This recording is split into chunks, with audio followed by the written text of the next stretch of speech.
பார்வையாளர் அனைவருக்கும் தமிழம் மலையொலியின் அன்பு வணக்கம். இன்று நாம் பார்க்க இருக்கின்ற தலைப்பு, விஜயை அரசியலுக்கு அழைத்த சீமான், விகடன் செய்கின்ற அரசியல் வியாபாரம், நாகரிக கோமாளியாக வல வருகின்ற நடிகர் விஜய். இது குறித்து தான் நம்ம பேச இருக்கிறோம். குறிப்பாக அண்ணன் சீமான் அவர்கள் கோயம்புத்தூர் அந்த பொதுக்கூட்டம் முடிஞ்ச உடனேயே விகடன் நேரடியாக களத்தில் இறங்கி சீமான் அவர்களை வம்புக்கு இழுத்தது.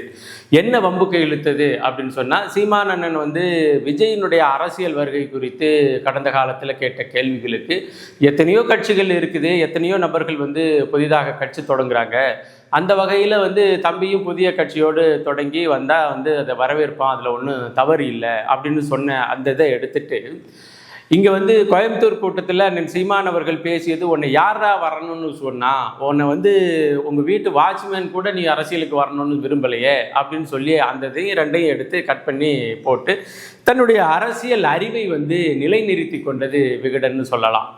உண்மையிலேயே விகடனுக்கு அறிவு இல்லையா அப்படின்னு சொன்னால், இல்லை, கடந்த காலத்தில் நிறைய அறிவுகளோடு செயல்பட்டுருக்கு.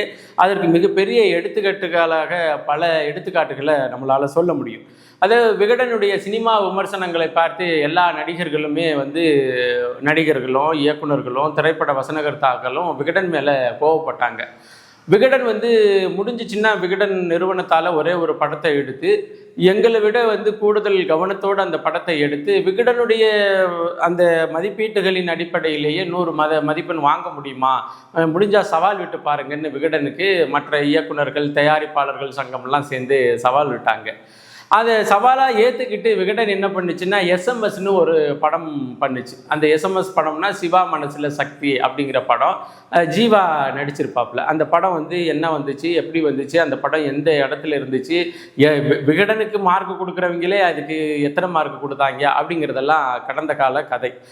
அதே போல் தான் நம்ம சொன்னோம் இல்லையா, நம்ம ப்ளூ சட்டை மாறன் எப்படியெல்லாம் விமர்சனத்தை திரைப்படத்துக்கு செஞ்சுட்டு ஒரு படத்தை எடுத்துகிட்டு நாசமாக போனானோ, அதே போல் ஒரு அறிவு உடைய ஒரு ஊடகமாக தான் விகடனை பார்க்குறோம். இப்போ விகடன் என்ன சொல்லுது அப்படின்னு சொன்னால், அந்த வீட்டு வாட்ச்மேன் கூட ஒன்று அழைக்கலையே அப்படின்னு சீமான் சொல்லியிருக்கிறாரு. சீமானே ஒரு காலத்தில் விஜய் அவர்களை நேரடியாக அரசியலுக்கு வந்தால் நான் வரவேற்பேன் அப்படின்னு சொல்லியிருக்கிறாரு அப்படின்னு சொல்லி ஒரு செய்தி. ரெண்டுமே உண்மைதான். அண்ணன் சீமான் அவர்கள் ஒரு காலத்தில் விஜய் அவர்கள் அரசியல் வருகை குறித்து கேட்ட கேள்விக்கு தம்பி அரசியல் கட்சியை தொடங்கி வந்தால் நான் வரவேற்பேன்னு சொல்லியிருக்கிறாரு. இப்போ தம்பி எடுத்து வைக்கின்ற கொள்கை கோட்பாடுகளின் அடிப்படையில் நான் எதிர்க்கிறேன். இன்னைக்கு விஜய் என்கின்ற பிம்பத்தை உடைக்க வேண்டிய அவசியமும் அந்த கோமாளித்தனத்தை கட்டுடைக்க வேண்டிய அவசியமும் இருக்கு என்று அண்ணன் சீமான் அவர்கள் பேசிட்டு வர்றாரு. இப்போ இதில் ரெண்டில் எது உண்மைன்னா ரெண்டுமே உண்மைதான் அப்படிங்கிறது தான் செய்தி. எதற்காக இந்த முரண் அப்படின்னு எல்லாம் கேட்குற ஒரு அறிவாளிகளுக்கு, அறிவு ஜீவிகளுக்கு உண்மையிலேயே அவர்களுடைய மனசாட்சிப்படி சில செய்திகளை எடை போட்டு பார்க்க வேண்டும். இப்போ ஒரு வீட்டில் ஒரு மூத்த சகோதரனாக இருக்கிறான். அவன் தன்னுடைய இளைய சகோதரன்கிட்ட சொல்கிறான், உன்னை நான் பெரிய ஆளாக பார்க்கணுன்னு ஆசைப்பட்றேன், நீ எல்லாருமே போற்ற புகழக்கூடிய ஒரு அளவில் நீ வளர்ந்து நிற்கணும் அப்படின்னு தம்பியை பார்த்து சொல்லிக்கிட்டு இருக்கிறான்.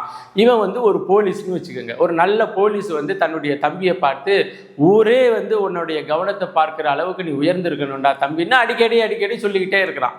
எல்லாரும் பார்க்கவும், தம்பி நீ வந்துட்டீன்னா நீ எல்லாரும் புகழ் பறக்கிற அளவுக்கு நீ பார்க்கணும், உன்னை பார்த்தால உன் பேரை சொன்னாலே எல்லாரும் கேட்குற அளவுக்கு நீ வளர்ந்து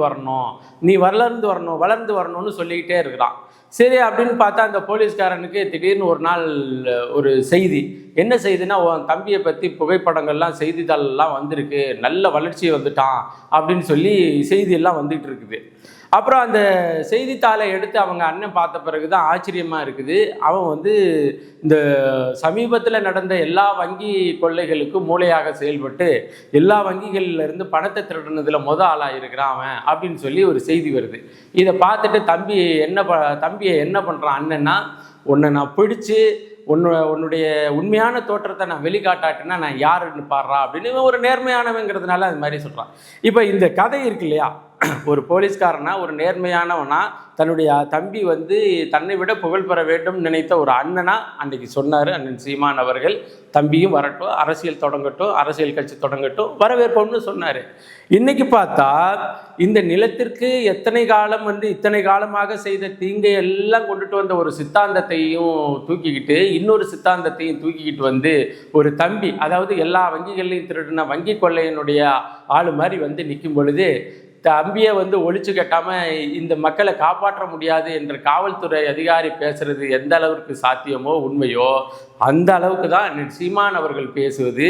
உன்னுடைய அரசியல் வருகையை நாம் வரவேற்றோம், ஆனால் நீ வரும்பொழுதே ஒன்றுக்குமே உதவாத சித்தாந்தம் என்று சொல்லவே தகுதியற்ற சித்தாந்தங்களை தூக்கிட்டு வந்து உனக்கு தனிப்பட்ட முறையில் இருக்கின்ற அந்த திரைத்துறை வளர்ச்சியை கொண்டுட்டு வந்து இந்த மண்ணில் எது வீழ வேண்டும் வீழ்த்த வேண்டும் என்று நாம் 15 வருஷமாக போராடிக்கிட்டு இருக்கிறோமோ அந்த போராட்டத்தை ஓரளவு வந்து ஒரு முகத்தை அடைஞ்சு அது வெற்றியை நோக்கி நகருகின்ற நேரத்தில் அதே பிம்பத்தை எடுத்துட்டு வந்து தன்னுடைய திரை கவர்ச்சியை வந்து முன்னிறுத்தி நீ நிற்கும் பொழுது உன்னுடைய பிம்பத்தை உடைக்க வேண்டிய அவசியம் இருக்குது அப்படின்னு அண்ணன் சீமான் அவர்கள் பேசுகிறாரு. அதே மேடையில் ரொம்ப நாகரிகமாக ரொம்ப தெளிவாக அண்ணன் சீமான் அவர்கள் சொல்லியிருக்கிறாரு. இப்பையும் தனிப்பட்ட அண்ணன் தம்பி உறவு என்பது வேறு, தத்துவ பகை என்பது வேறு அப்படின்னு.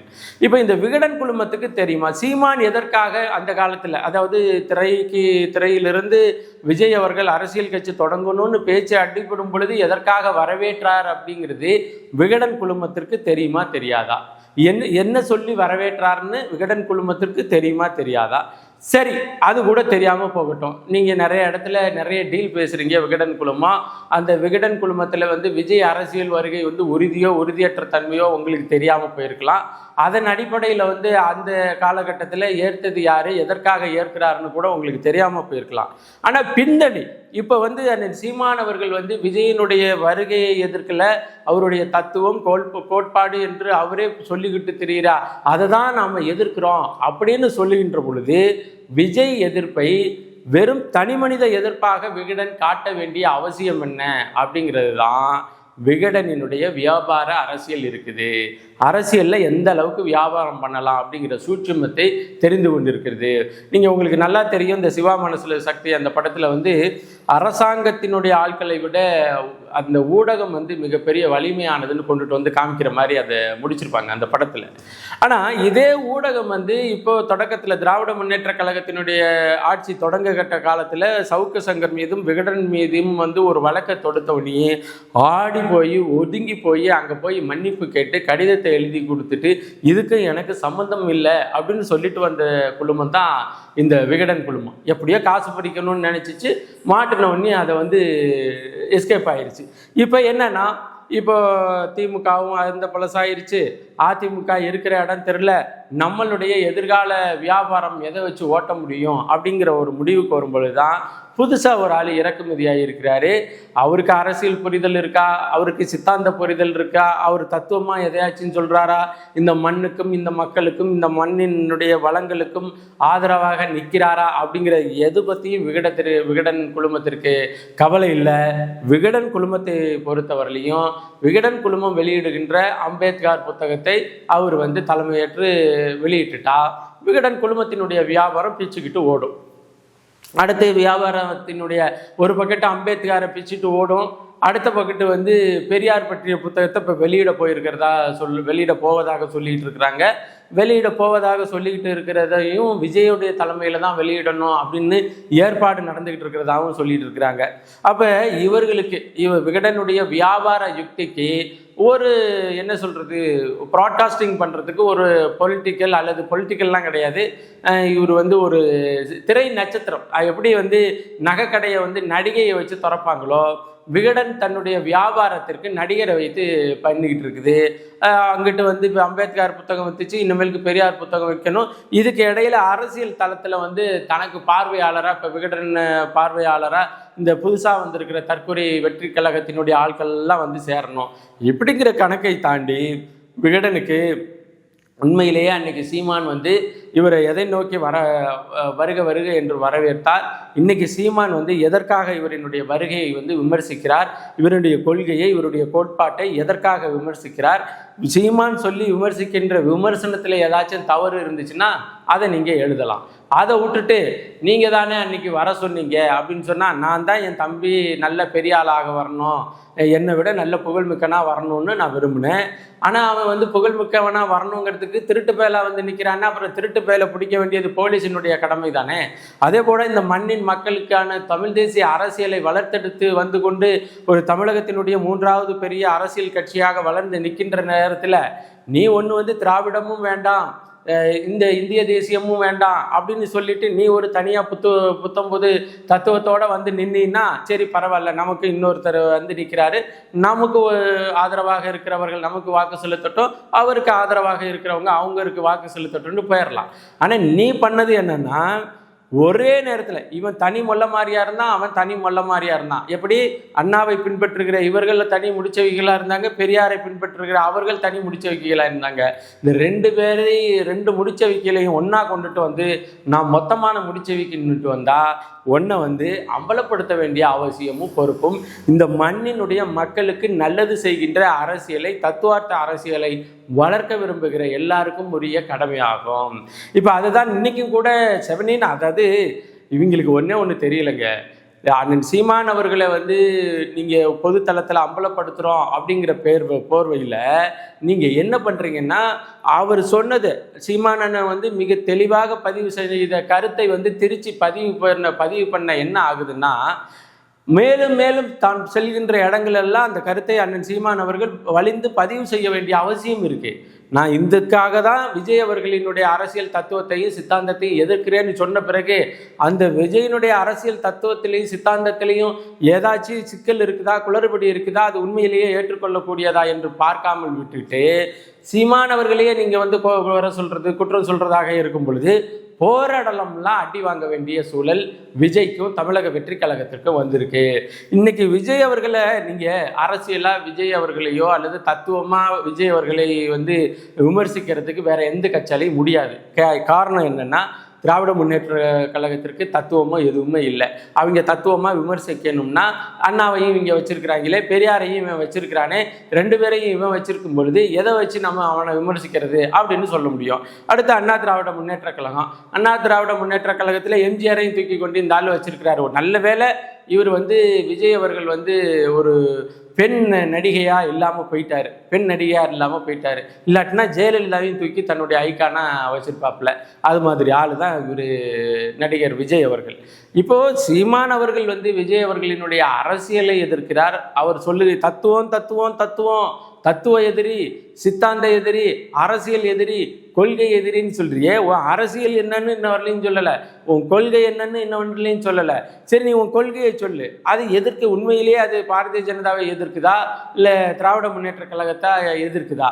உன் அரசியலை சொல்லு, உண்மையிலேயே அது எந்த கட்சியை எதிர்க்குது? இப்போ எதையுமே சொல்லாமல் கொள்கை எதிரி அரசியல் எதிரின்னு ரெண்டு கட்சியை பேரை மட்டும் சொல்லிட்டு போகிறது தான் கொள்கையும் அரசியலுமா என்ற கேள்விக்கு எதுவரையிலையும் யாருமே பொதுத்தளத்தில் ஒரு விவாதத்தை வச்சு உண்மையிலேயே விஜய் என்னதாங்க கொள்கையை சொல்கிறாரு, பிறப்பிற்கும் எல்லா உயிருக்கும் அப்படின்னு சொன்னால் அந்த உயிரில் எல்லாம் தானே வருது.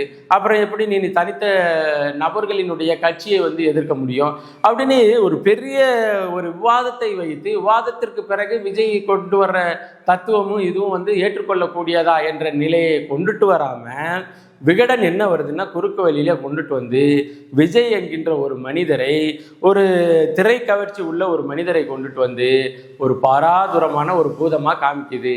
இந்த பூதத்தினுடைய வளர்ச்சியை, அதாவது இந்த பூதம் வளர்த்தெடுக்கின்ற இந்த வளர்ச்சியை சீமான் என்கின்ற மனிதர் மேடையில் வந்து இது எப்படிங்கன்னு உடைச்சி விட்ட பிறகு இது வந்து என்னென்னா கட்டுக்கதைகளால் வந்து கட்சியையோ கட்சியின் தலைமை ஒருங்கிணைப்பாளரையோ கட்டுக்கதைகளால் வீழ்த்தி விடலாம் என்ற நிலையில் விகடன் வந்து தொடர்ச்சியாக விமர்சனத்தை வைக்குது.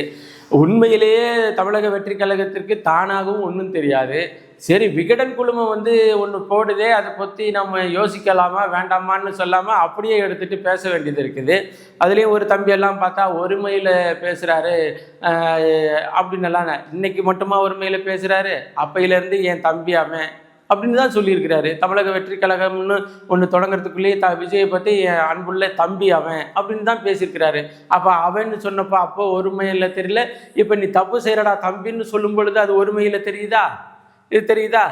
என்ன ஒரு அறிவு வளர்ச்சி உள்ள சமுதாயம். இன்னொன்று என்ன பண்ணுறாங்கன்னா, இங்கே வந்து சீமான் அவர்கள் வந்து மு.க. ஸ்டாலின் அவர்களை சந்தித்துட்டு வந்த பிறகு தான் அதிகமாக எதிர்க்கிறாரு அப்படின்னு நீங்கள் நல்லா தெரியும்.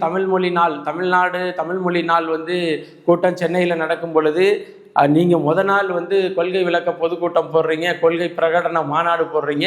அந்த மாநாட்டில் உங்கள் கொள்கை பிடிக்கல, அடுத்த நாள் நாம் தமிழர் கட்சி நடத்திய அந்த பெரிய கூட்டத்தில் வச்சு பொலன்னு பொழந்திருக்கிறாரு. நீ ரோட்டுக்கு அந்தாண்ட நெல் இல்லாட்டினா இந்தாண்ட நெல் ரெண்டு பக்கத்து நிற்காம நடுவாலன்னா அடிபட்டு செத்துப்போவன்னு கூட சொல்லியிருக்கிறாரு.